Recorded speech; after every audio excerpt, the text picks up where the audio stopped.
নবী করিম সাল্লাল্লাহু আলাইহি সাল্লাম ইরশাদ করেছেন, সহিহ মুসলিমে হাদিসটি বর্ণিত হয়েছে, বুখারীতেও বর্ণিত হয়েছে, যে আল্লাহর কোনো বান্দা যখন কোনো পাপ করে, অপরাধ করার সময় তার হয়তো মাথায় ছিল না, শয়তানের পালায় পড়ে অপরাধটা করে ফেলেছে, এরপরে তার যখন আল্লাহর কথা স্মরণ হয়েছে, সঙ্গে সঙ্গে সে আল্লাহ তাআলার কাছে মাপ চেয়েছে, ক্ষমা চেয়েছে এবং ক্ষমা চেয়ে আল্লাহর কাছে ফিরে এসেছে। আল্লাহ রাব্বুল আলামিন তখন বলেন ওই বান্দার তওবা দেখে যে আমারে বান্দা সে ঈমান এনেছে, সে নিশ্চিতভাবে জেনেছে তার একজন রব আছে, তার এক রব আছে, তার এক মহান সত্তা পালনকর্তা আছে, এই জন্য সে আমার কাছে মাপ চেয়েছে। যেহেতু সে আমার উপরে আস্থা রেখেছে, ভরসা রেখেছে, আমার প্রতি ঈমান এনেছে আর আমার কাছে মাপ চেয়েছে, কদ গফারতু লিআবদি, তো আমি আমার এই বান্দাকে মাফ করে দিলাম। ভাইরা আমার, অপরাধ এবং পাপের কাছ থেকে মাপ পাওয়ার জন্য এটা হলো প্রধান মাধ্যম, যে আল্লাহর কাছে মাপ চাওয়া। আল্লাহর কাছে মাপ চাওয়ার জন্য কোনো মায়ের পেচের ভাষা লাগে না ভাই, হুজুরদেরকে দিয়ে মাপ চাওয়ানো লাগে না। আপনি যেই ভাষায় পারেন সে ভাষায় আল্লাহর কাছে মাপ চাইবেন, লজ্জিত হবেন, নিজেকে ভৎসনা করবেন আর বলবেন আল্লাহ আমি অপরাধ করেছি। সাইয়্যিদুল ইস্তিগফার, যত ক্ষমা প্রার্থনার দোয়া আছে এর মধ্যে সবচেয়ে শ্রেষ্ঠ দোয়া এটি। নবী করিম সাল্লাল্লাহু আলাইহি সাল্লাম এই দোয়া শিক্ষা দিয়েছেন আমাদেরকে। এই সাইয়্যিদুল ইস্তিগফার পড়ার পর যদি কারোর মৃত্যু হয়, মওত হয়, তো আল্লাহ রাব্বুল আলামিন তাকে সরাসরি জান্নাত দেন, সমস্ত গুনাহ মাফ করে দেন। আল্লাহুম্মা আনতা রাব্বি, সাইয়্যিদুল ইস্তিগফারের ভাষা দেখেন, আল্লাহুম্মা আনতা রাব্বি, হে আল্লাহ আপনি আমার রব, আপনি আমার মালিক, আপনি আমার পালনকর্তা, আমি আপনার গোলাম। খালাকতানি, আপনি আমাকে সৃষ্টি করেছেন, ওয়া আনা আবদুক, আমি আপনার গোলাম, ওয়া আনা আলা আহদিকা ওয়া ওয়া'দিকা মাস্তাতা'ত, আপনি যে আমাকে আপনার রব হিসাবে আমার কাছ থেকে যে স্বীকৃতি নিয়েছেন, আমার কাছ থেকে যে ওয়াদা নিয়েছেন যে আমি আপনার কথা মেনে চলবো, আমি চেষ্টা করেছি, যতটুকু সম্ভব হয়েছে সে অনুযায়ী চলেছি। আবু উলাকা বিনিআমাতিকা আলাইয়া, আপনি আমাকে অগণিত নেয়ামত দিয়ে রেখেছেন, কত নেয়ামতের মধ্যে আমি আসি। ও আবু উলাকা বিযামবি, আর আমি এই কথারও স্বীকার করি যে আমি অনেক পাপ করছি এত নেয়ামত পাওয়ার পরেও। ফাগফিরলি, অতএব আপনি আমাকে মাফ করে দিন। ফাইন্নাহু লা ইয়াগফিরুয যুনুবা ইল্লা আনতা, কারণ আপনি ছাড়া আর কেউ ক্ষমা করতে পারে না অপরাধ সমূহকে।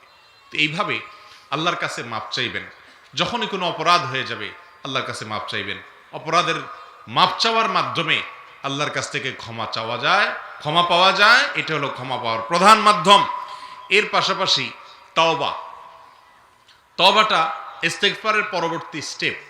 ইস্তিগফার হলো আল্লাহর কাছে শুধু মাপ চাওয়া, তওবাটা হলো নিজেকে ভৎসনা করে যে কেন আমি অপকর্ম করলাম, আল্লাহ আমাকে কত নেয়ামত দিয়ে রেখেছেন, আমি না আল্লাহর গোলাম। এরপর সেই অপরাধটা আর জীবনে কখনো করব না এই মর্মে মন থেকে সংকল্প করা, ওই অপরাধটাকে ছেড়ে আসা, আল্লাহর কাছে তো মাপ চাইতেই হবে, ইস্তিগফার তো আছেই, এর পাশাপাশি আর কখনোই অপরাধ করব না এই মর্মে সংকল্প করে সঠিক পথে ফিরে আসা। তওবার মানে হলো ফিরে আসা। শয়তানের কথা মতো চলেছি, পাপের কাজ করেছি, এরপরে আমি ফিরে আসলাম আল্লাহর কাছে, এর নাম কি? তওবা। এই তওবা এটা আল্লাহর কাছে অত্যন্ত পছন্দনীয় একটা আমল। আল্লাহ রাব্বুল আলামিন কোরআনে কারীমে বলেছেন যে ইন্নাল্লাহা ইউহিব্বুত তাওয়াবিন, নিশ্চয়ই আল্লাহ রাব্বুল আলামিন পছন্দ করেন, ভালোবাসেন কাদেরকে? তওবাকারীদেরকে, যারা পাপ করলে সাথে সাথে ফিরে আসে আল্লাহর রহমতের ছায়া তলে, আল্লাহ তাআলার কাছে। আল্লাহ তাআলা আমাদের সবাইকে তওবাকারীদের কাতারে শামিল হওয়ার তৌফিক দান করুন। ইস্তিগফার কিভাবে করবেন আর তওবাই বা কিভাবে করবেন? ইস্তিগফার করার নিয়ম হলো, কোনো অপরাধ হয়ে গেছে, গুনাহ হয়ে গেছে, আল্লাহর সাথে একটু কথা বলবেন, কথা বলবেন। অজু নাই, অসুবিধা নাই, বিনা অজুতেই বলতে পারবেন। মনে মনে আল্লাহকে বলবেন অথবা মুখে বলবেন, আল্লাহ অমুক অপরাধটা আমি করে ফেলেছি, শয়তানের দ্বারা প্ররোচিত হয়ে, বন্ধুদের পালায় পড়ে, আমার মনের টানে পড়ে আমি করে ফেলেছি। আল্লাহ আপনি ক্ষমাশীল, আপনি আমাকে মাফ করে দেন, এবং আর কখনো যেন অপরাধ না হয় আপনি আমাকে একটু সাহায্য করেন, আপনি আপনার রহমতে আমাকে টেনে আনেন। আল্লাহর সাথে একটু কথা বলবেন, এটাই হলো ইস্তিগফার, এটাই হলো ক্ষমা প্রার্থনা, আর কিছু না। আপনি যদি আরবিতে করতে চান তাহলে আস্তাগফিরুল্লাহ ওয়া আতুবু ইলাইহি, আস্তাগফিরুল্লাহ, শুধু আস্তাগফিরুল্লাহ বললে এটাও ইস্তেগফার হয়, ক্ষমা প্রার্থনা হয়, যার অর্থ হলো আমি আল্লাহর কাছে ক্ষমা প্রার্থনা করছি, আল্লাহর কাছে আমি মাপ চাইছি। এই জন্যই প্রিয় নবী সাল্লাল্লাহু আলাইহি সাল্লাম, যিনি আল্লাহর তরফ থেকে মাসুম ছিলেন, তার দ্বারা কোনো পাপ অপরাধ হতো না, সেই মহান ব্যক্তি আল্লাহর হাবিব, তিনি পর্যন্ত প্রতিদিন 70 বার বা তারও বেশি তওবা করতেন, ইস্তেগফার করতেন, 70 বারেরও বেশি প্রতিদিন ইস্তেগফার করতেন। ভাইরা আমার, সাইয়্যিদুল ইস্তেগফার পড়তেন, অথচ তিনি কোনো পাপ, কোনো অপরাধ, কোনো গুনাহ করতেন না। আল্লাহ রাব্বুল আলামিন তার মাধ্যমে আমাদেরকে শিক্ষা দিয়েছেন। এজন্য আপনি দেখবেন সকাল বিকাল বিভিন্ন সময়ে আমাদেরকে নবী করিম সাল্লাল্লাহু আলাইহি ওয়াসাল্লাম ইস্তেগফারের আমল শিখাইছেন। আপনি কাজ করতেছেন, রাস্তা দিয়ে চলে যাচ্ছেন, আপনি মুখে বলেন আস্তাগফিরুল্লাহ, আস্তাগফিরুল্লাহ, এবং অর্থের দিক খেয়াল করেন। অর্থ হলো কি? আমি আল্লাহর কাছে কি চাই? ক্ষমা চাই। আস্তাগফিরুল্লাহ ওয়া আতুবু ইলাইহি, আমি আল্লাহর কাছে ক্ষমা চাই আর আল্লাহর দিকেই ধাবিত হই, আল্লাহর দিকেই রুজু করি। মানুষ পয়সার দিকে যায়, দুনিয়ার দিকে যায়, কোনো মানুষের দিকে যায়, ক্ষমতার দিকে যায়, চেয়ারের দিকে যায়, পাওয়ারের দিকে যায়। আমি যাচ্ছি কার দিকে? আল্লাহর দিকে। আল্লাহর দিকে যাওয়ার রাস্তা কোনটা? যেই কাজ করলে আমার আল্লাহ খুশি হবেন, যে কাজ করার নির্দেশ আমার আল্লাহ করেছেন, যে কাজ করার নির্দেশ তার রাসূল সাল্লাল্লাহু আলাইহি সাল্লাম করেছেন, কোরআন হাদিসে যে কাজগুলো করতে বলেছে সেই কাজগুলো করা মানেই হলো আল্লাহর দিকে যাওয়া। অতএব বেশি বেশি ইস্তেগফার করব তো ইনশাআল্লাহ। ইস্তেগফারের নিয়ম জেনে নিলাম। সবচেয়ে সংক্ষিপ্ত এবং ছোট ইস্তেগফার হলো আস্তাগফিরুল্লাহ, আস্তাগফিরুল্লাহ। হঠাৎ আপনি একাকী আছেন, একটু বলে উঠলেন আস্তাগফিরুল্লাহ, আল্লাহ আপনার কাছে ক্ষমা চাই। তাহলে পূর্বের যে অপরাধ আছে সেগুলো সব আল্লাহ তাআলা কি করবেন? ইনশাআল্লাহ মাফ করবেন। আর দ্বিতীয় যেটা গুনাহকে এবং পাপসমূহকে মুছে দিবে, নিষ্পাপ করে দিবে, সেটা হলো তওবার পরবর্তী, ইস্তেগফারের পরবর্তী স্টেপ এবং ধাপ, সেটা হলো তাওবা। তাওবা শব্দের অর্থ হলো ফিরে আসা। একজন সন্তান বাবা মার অবাধ্য হয়ে বাড়ি থেকে বের হয়ে গেছে, নষ্ট হয়ে গেছে, অনেক উল্টাপাল্টা কাজ করেছে, এরপর তার এক সময় সম্বিত ফিরে এসেছে।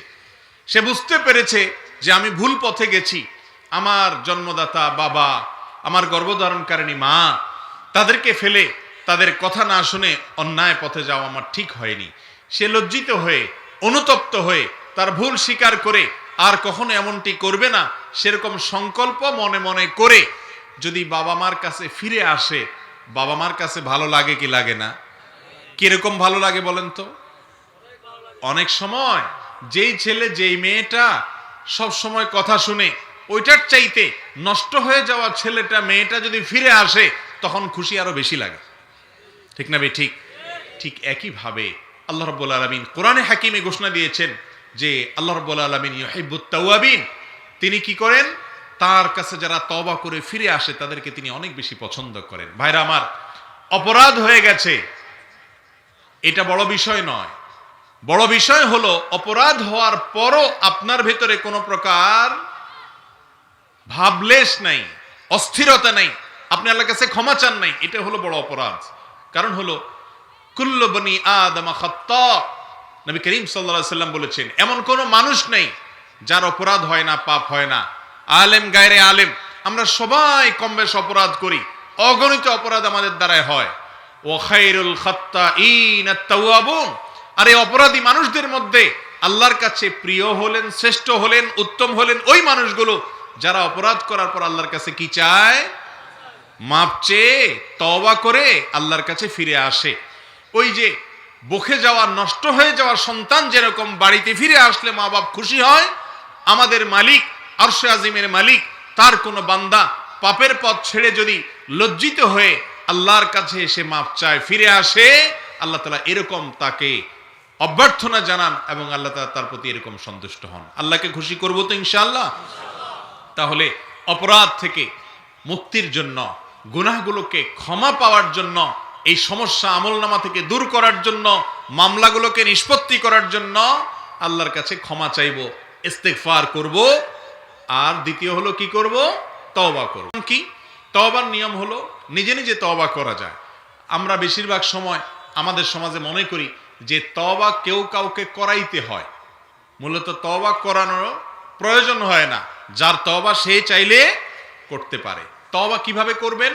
তওবা হলো কোনো পাপ হওয়ার পর প্রথমে অপরাধ বোধ নিজের মধ্যে জাগ্রত করা। আমি কি করলাম, আমি এটা কি করলাম, কেন করলাম, আমার দ্বারা কেন এরকম অপরাধ হয়ে গেল, নিজেকে নিজে ভৎসনা করা আর যেন কখনো না হয়। আত্মশাসন করা, নিজেকে নিজে শাসন করা, ধমকানো যে কেন এটা হলো আমার দ্বারায়, আমি আর কখনো এই পথে যাব না, সাবধান থাকবো সামনে থেকে। এরপর সেখান থেকে অপরাধ থেকে সরে আসার পাশাপাশি আল্লাহর কাছে মাপ চাওয়া, আল্লাহ আপনি এবারের মতো মাফ করে দেন, আর যেন না হয় আপনি আমাকে রহম করেন। এরপরেও যদি আবার অপরাধ হয়ে যায় আবারও তওবা করবেন, লজ্জা করবেন না। এরপরেও যদি তওবা অপরাধ হয়ে যায়, তওবা ভেঙে যায়, আবারও তওবা করবেন। এইভাবে গুনাহগুলো মাফ হবে ইনশাআল্লাহ।